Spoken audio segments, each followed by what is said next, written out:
Okay, so the battery is one of the most important parts of your RV, especially if you buy your camper, you're not going to use it all the time and it's going to sit. You need to make sure that the charge and the water inside the battery stay as full as possible.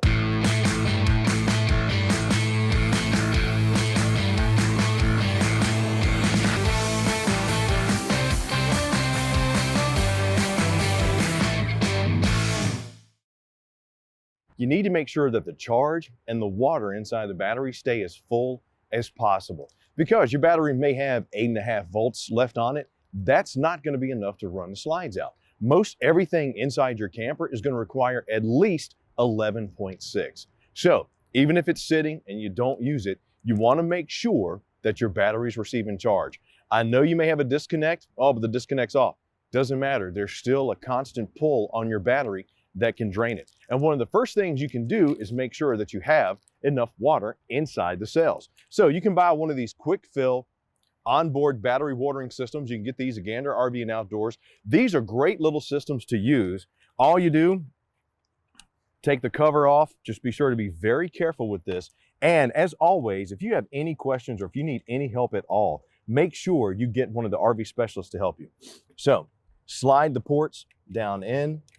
Make sure that you do have multiple ports that you can use. And here, I'll show you what I mean. So if you have multiple batteries, these kits do come with 4 of these covers. So you got the tubes as well that can connect these together. And all you do is you just make sure that they're the same distance apart and you can cut them for easy fitting. Put those in, make sure they're connected up. You got the rubber hose. If you do have any ports that are open, these kits also come with these little red stoppers right here. Once you get it connected in, take the irrigation hose, connect it securely onto the end. Make sure that it's all the way there. And when it's in, if you have a handle providing, if you have a jug of water or if you have a watering source, make sure it's primed and ready to go. Uncover the end, connect this to the watering source, prime it, and let it go. It'll make sure that your battery is filled. So now that we got enough water inside the cells, let's talk about the charge. What do you do if you have a spot that doesn't have Connect power?